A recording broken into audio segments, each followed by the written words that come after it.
السلام علیکم، میرا نام معاذ ہے اور آپ دیکھ رہے ہیں HRM پروڈکشن۔ دعا کی قبولیت کا صحیح وقت ایک سجدے کی حالت ہے۔ سجدے کی حالت میں دعا مانگنے کا طریقہ میں آپ لوگوں کو بتاؤں گا۔ سجدے میں بندہ اللہ تعالیٰ سے بہت زیادہ قریب ہو جاتا ہے، تو ہم سب کے لیے یہ ایک بہترین موقع ہے کہ ہم اللہ تعالیٰ سے دعا کر سکتے ہیں، اپنی ضروریات مانگ سکتے ہیں۔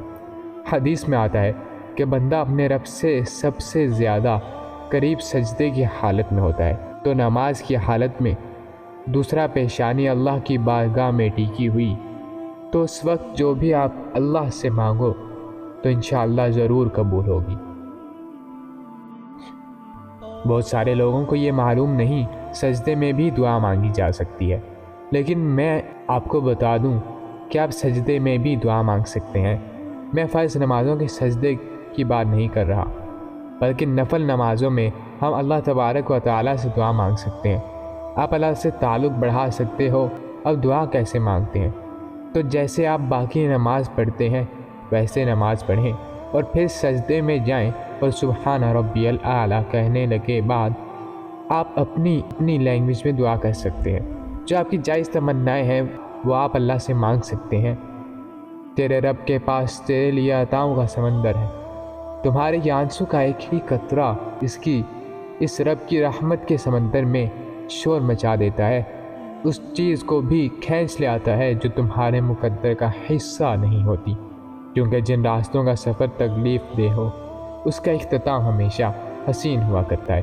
اللہ فرماتا ہے ان قریب تمہارا رب تمہیں پھیر دے گا اس کی طرف جس میں تمہاری خوشی ہے۔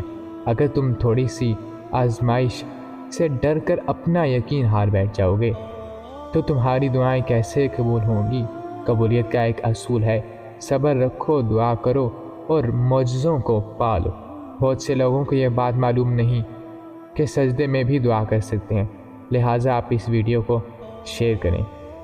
جب حالات ہمارے بس میں نہ ہوں، جب ہم ایسے مرحلے پر ہوں جہاں ہمیں یہ لگے کہ اب کچھ ٹھیک نہیں ہو سکتا، اب ہماری من پسند چیز ہمیں نہیں مل سکتی، تو سب سے پہلے دعا مانگنا ہی کیوں چھوڑتے ہیں؟ خدا کہتا ہے مانگ مجھ سے میں تجھے دوں گا، پھر ہم جلد ہی ہار کیوں مان لیتے ہیں؟ واحد دعا ہے جو نصیب کو شکست دے سکتی ہے۔ جہاں لگے کہ اب یہ چیز ہماری دسترس سے باہر ہے وہاں دل میں خدا کا نام بار بار لینا چاہیے، اس لیے نہیں کہ ہمارا مطلب پورا ہو جائے، بلکہ اس بات پہ یقین رکھ کر کہ دعا مانگنی چاہیے کہ دینے والی ذات صرف خدا کی ہے، وہ دے گا وہی دے سکتا ہے، وہ ضرور سنے گا۔ صاف نیت سے مانگا جائے، اس بات پر یقین رکھ کر خدا کے لیے کچھ ناممکن نہیں، تو وہ ہمارا دل کیوں بدلے گا؟ جب اس کے آگے جھولی پھیلا دو تو اس کو خوشی ہوتی ہے، بات صرف اپنی دعاؤں پر یقین رکھنے کی ہے۔ یاد رکھو خدا دعا کی توفیق تبھی دیتا ہے جب اس نے کن کہنا ہو، اس لیے مانگو، آخری سانس تک مانگو، خدا سے خدا کو مانگو، بدترین کو بہترین بنا کر واپس دے یہ مانگو، سکون مانگو، شرمندہ مت ہو، تم نے خدا کے سامنے صرف اپنی خواہش رکھی ہے، اس کو مشورہ نہیں دیا۔ کن کہنا، راستہ بنانا اور تمہیں سکون دینا اس پاک ذات کا کام ہے، ساری سوچیں تمہاری ہیں کہ سب صحیح ہوگا، کب وہ واپس آئے گا، کب ہم خوش ہوں گے۔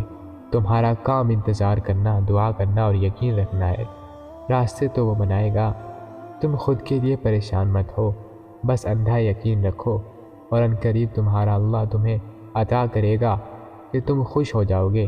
اللہ رب العزت سب کے معاملات درست کر دے اور ہم سب کو عشق حقیقی میں مبتلا کر دے، آمین۔